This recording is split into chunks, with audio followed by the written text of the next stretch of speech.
Ayan, hello mga kahimalay. For today's video, share ko lang sa inyo yung ating hadiah, no? In-order ko sa Shein or Shein. Dumating na po yung ating in-order sa Shein. Ayan, so dito yung ating shoes. Ayan. Ito ay biyaya mula kay Dina. Ayan, ito. Then, ito.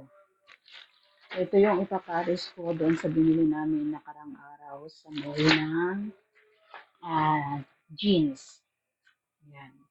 Ngayon lang dumating yung aking damit. Ito. Ito yung aking susuotin sa Eid, guys. Kasi rarampa kami. Pag Eid kasi maalis kami. So, ito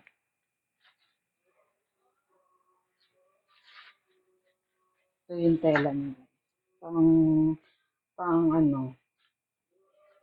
Ayan. So, tutupiin ko to. Mahilig ako sa mga long sleeve kasi. Ayan, tutupiin. Yung ganito. So, yan. Yung kapak niya is Daisy. Daisy siya, guys. Then, hindi pala siya open. Yan. Last year, ang ganito rin yung aking damit. Pero, brown. Ngayon, white na. Dirty white na.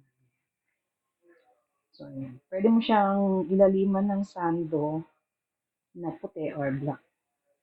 Yan. Ito yung aking, isa sa aking in-order na damit. Mga pang, pang casual ba? Ito yung ating iterno sa aking jeans.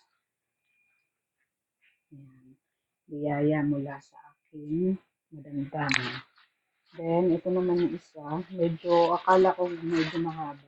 Hindi pala siya mahaba. Pero bagay din siya sa jeans. Yan. White din.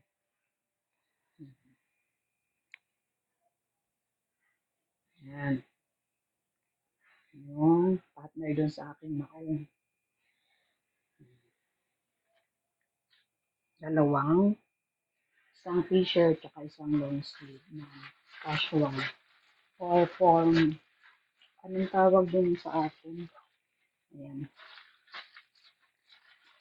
So, susutin ko to guys sa Eid. Kasi pag sa 31 ang Eid, 31.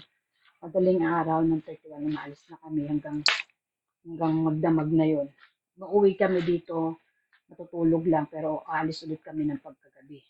Dahil dalawang beses kami maalis pag Eid. Anong lang ito? Tapos ito yung sapatos guys. So magaang lang siya. Magaang sa paa. Ayan. Naanuhan ako kasi magaang siya. Magaang na talaga. Ayan. So, simple lang naman guys yung ating susuotin.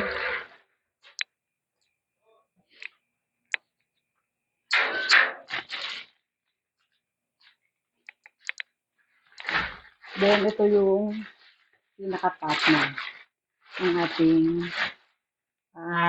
t-shirt at saka long sleeves. So yan yung aking jeans. So malambot na tela to guys na pagkamaong. So binili namin sa mall ng alaga ko nung nakaraang araw. So ito yung aking hadiah na damit at pantalon para sa Eid. So kompleto na ako, sabi ni Madam, pangkulay na lang daw ng hair yung aking iisipin. Pero meron naman akong pangkulay kasi bumili na. Ayan. Meron na akong nakatabing aking coloring. So ayan yung aking pangkulay guys. So before mga 28, ganyan. Magkukulay ako ng aking buhok. Diba? Yun lang mga kahingala, sinishare ko lang sa inyo. So, hindi ko to sinishare para ipagmayabang sa inyo, kung hindi maging inspirasyon po. Dahil hindi naman lahat ng amo ay hindi nagbibigay ng hadiah. At hindi naman lahat ng amo is may malulupit or masama. So meron po talagang meron masama at meron naman din po talagang mabubuting amo. Ayan, so sana ma-inspired kayo. Yung iba kasi natatakot din mag-abroad gawa nga ng hindi sinuswerte. Pero hindi mo naman malalaman kung suswertehin ka o mamalasin ka kung hindi mo rin naman ito susubukan. Ayan, thank you for watching and don't forget to follow Himala Vlogs.